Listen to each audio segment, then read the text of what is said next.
Have you ever tried a Ouija board before? Well, I've played that game multiple times, and I never actually experienced or encountered anything remotely weird or paranormal.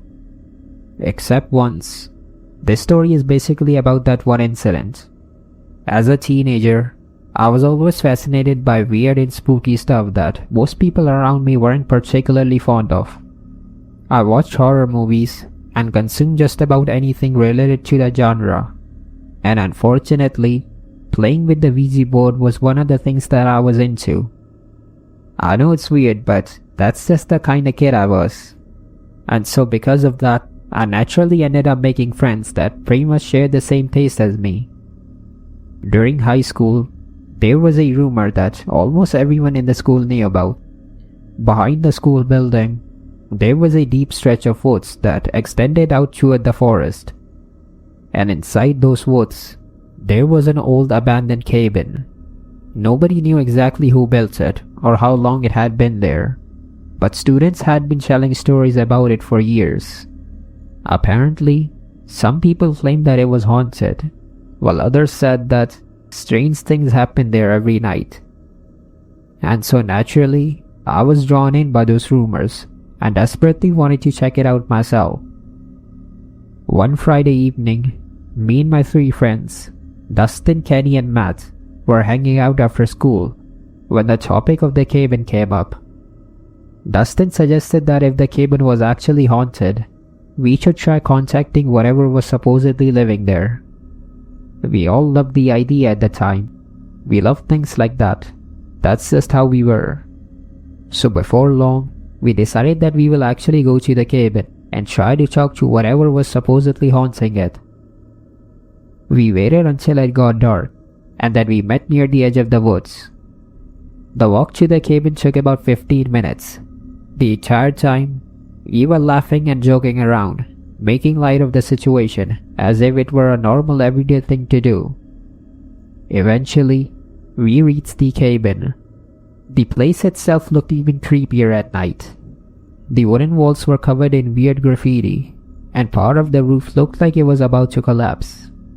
We slowly stepped inside the cabin, and then the four of us sat on the floor, forming a circle.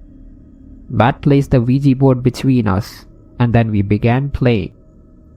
For a while, nothing happened. We asked the usual questions and waited for the answers. We joked around and teased each other for a bit, but the planchette didn't move at all. But that's just how it usually went anyway. But then, Kenny went ahead and asked again if anyone was there with us. And this time, after several seconds, the planchette slowly began moving. Every single one of us immediately went quiet. It moved so slowly that I honestly thought one of my friends was pushing it. The pointer slid across the board, and it spelled the word Elias. It spelled the name Elias. We all stared at each other for a bit. I spoke the name Elias out loud, and then quietly waited for the response. The planchette started moving again. It started spelling the word Turner. It spelled the full name, Elias Turner. I was almost sure that one of my friends was messing with us, and the others did as well. We spent the next few minutes arguing with each other about who was doing it, but everyone kept denying that it wasn't them. We were all honestly really spooked out by this. We had played this game several times before, but none of us had actually messed with each other like this, and so nothing like this had ever happened. My friend still wanted to stay, but for some reason, I was getting a bit too on edge after that, so I stood up and gestured everyone to leave. We grabbed our things, and then we got out of there as fast as we could. My friends were denying it, but I could honestly tell that they didn't want to be there either. We picked up the pace and quickly exited the forest. After that night, we didn't go back into those woods again. We all just assumed that it was probably one of us that was messing around with the planchette. There was no way that it was actually moving on its own. I wish that was the end of it, but unfortunately, There is one disturbing truth that is left to tell in this story. About a week later, I was helping one of my teachers organize old yearbooks in the school library. As I was flipping through one of the books, I suddenly froze, almost at the very back of the book, staring back at me from one of the pages. There was a name. It was the name of Elias Turner. My stomach immediately tightened as I saw it. It was spelled exactly the same that it was spelled on the Ouija board.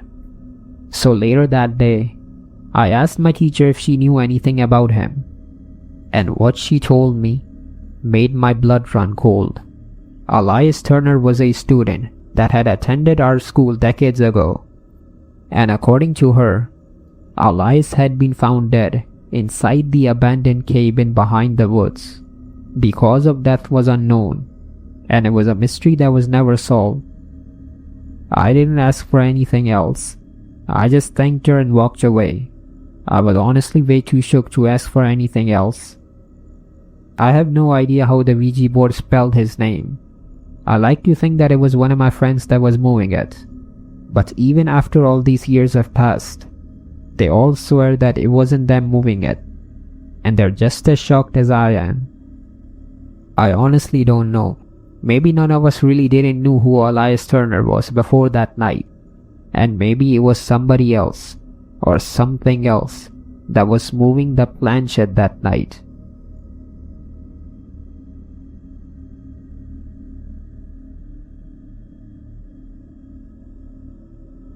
When I was in my early 20s, I worked as a night security guard at a local high school.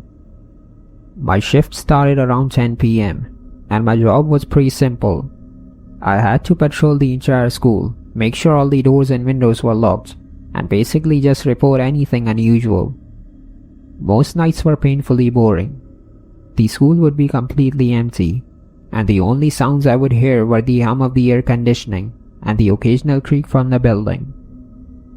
But one night, something happened that made me quit the job the next day. I arrived at the school around 10 p.m. and after checking in at the main office, I began my first patrol. Everything seemed normal at first. I walked through the hallways, checking the doors and classrooms just like I always did.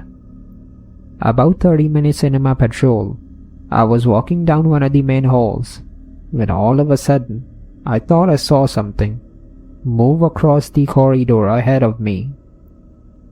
I immediately turned and hurried toward the end of the hallway, and I looked around. But I saw that the area was empty. I checked the nearby classrooms and scanned the entire hallway with my flashlight. But there was nobody there. Eventually, I convinced myself that I'd probably imagined it, and I just continued my patrol. But after that, for some reason, I couldn't shake the feeling that someone was nearby. The entire time, I just felt like I was being watched. Every empty hallway, in every dark corner, all of a sudden became creepy and unsettling for me. Toward the end of my patrol, I was walking past a row of classrooms when suddenly, I froze in my place. Through the glass window of one of the classroom doors, I saw a figure standing inside the classroom. It was the outline of a person, and I was standing at the back of the room. My heart immediately started racing. I rushed toward the door and quickly went inside. But when I looked around, the entire classroom was completely empty. I turned on the lights and searched every corner of the room, but there didn't seem to be anybody there. I stood there, staring at the empty classroom, trying to make sense of what I had just seen. I knew I had definitely seen someone. It wasn't like I was imagining it. I had clearly seen a person standing in the classroom. I was really creeped out by this, but eventually I turned the lights back off and stepped out of the classroom, closing the door behind me. But I had barely taken a few steps when suddenly I heard a loud crashing sound coming from inside the classroom. I nearly jumped out of my skin. It sounded like multiple things had fallen over at once. I immediately opened the door and turned the lights back on. And what I saw, I think I would probably never forget. Several desks and chairs inside the classroom that had been neatly arranged just moments ago. They were now lying on their sides, scattered across the floor. It looked like somebody had intentionally pushed them around and shoved them over, but there was no one there. The classroom was completely empty. I stood frozen in fear, staring at the overturned furniture. I didn't know what I was looking at, and I think it goes without saying that I probably never experienced anything like this in my life. I wasn't staying there any longer. I quickly finished the bare minimum of my duties and went back straight to the main office. I was supposed to complete another patrol later that night, but I didn't do it. Instead, I stayed inside the office until my shift ended, and the next morning, I handed over my resignation. I know that probably makes me sound weak, and you might think of me as a wimp or a coward, but I don't really care. I don't know what happened in that classroom, and I honestly don't even want to know. But I know this much. Whatever happened that night, it definitely wasn't normal. That was more than enough reason for me to quit. There was no chance I was walking those hallways again.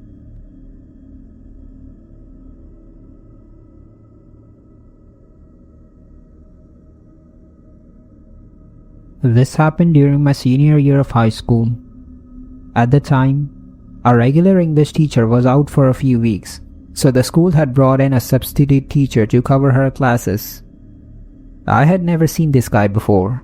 When he first walked into the classroom, nothing really stood out about him. He looked pretty normal. He was probably in his mid-30s and dressed like any other teacher would. But as the class went on, I started noticing something strange about him. Every now and then, I would look up from my desk, and I would catch him staring directly at me. The first time it happened, I didn't think much of it, but then it kept happening, over and over again. Throughout the entire class, I kept catching him looking at me. At one point, our eyes met, and instead of looking away, he just smiled at me. Something about that really made me uncomfortable, so I decided not to engage with him at all, and instead, I kept my distance from him and just kept ignoring him, hoping that he would stop.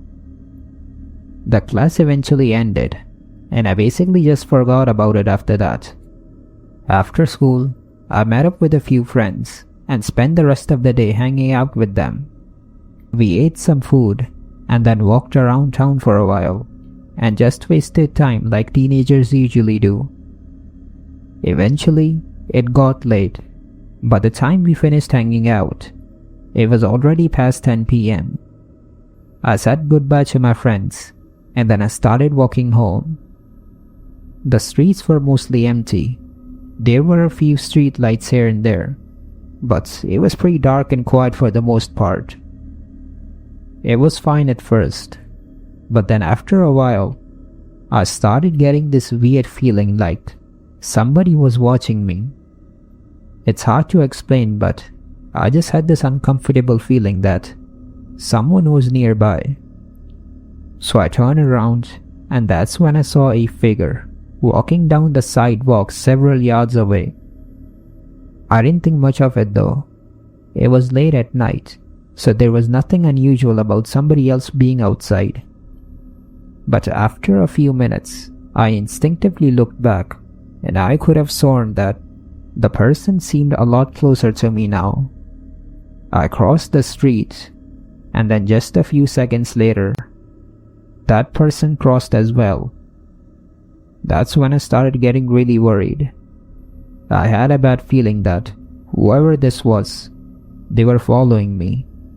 I picked up the pace and walked a bit faster, and the person behind me did the exact same thing. And so by that point, I knew that he was definitely following me. I glanced over my shoulder one more time, and my heart nearly stopped. The person was now walking just a few feet behind me, and for the first time, I clearly saw his face. It was the same substitute teacher from school. I was really scared at this point. I nervously turned toward him and asked him what he was doing here. He smiled at me and said that he wanted to talk. He said that he had noticed me in class and thought that I seemed interesting. It was such an obviously ridiculous excuse. This guy was clearly following me, and I knew that I had to get away from him as soon as possible. I just told him that it was late and that I really needed to go home, and then I quickly turned to leave. But he stopped me and just kept trying to continue the conversation. At this point, I just straight up told him that he was bothering me and that he needed to leave me alone. But instead, he kept insisting that I was getting worked up for no reason and that he only wanted to talk. I didn't care what he said. I turned around and started walking away. But only a few seconds later, I heard his footsteps speeding up behind me. I knew how dangerous this situation was. I really needed to get out of there before something really bad happened. So without looking back, I dropped my bag on the floor and I started running straight for my house. Immediately afterwards, I heard heavy footsteps right behind me. The guy was clearly chasing me. But I didn't stop for a second. I kept running until I finally reached my house. The moment I got inside, I locked the door behind me and yelled at my mom to call the police, explaining to her that I was being chased by someone. But unfortunately, by the time the police had actually arrived, that guy was long gone, so he wasn't caught that night. He didn't show up at school the next day either. It was almost like he disappeared. The police filed a report, but I was way too shaken to keep up with the investigation, so I didn't know what happened after that. I did hear a few days later that the guy was eventually caught and then subsequently fired from the school. I have no idea why he was even following me or what he wanted to do that night. I'm just glad that I never saw him again.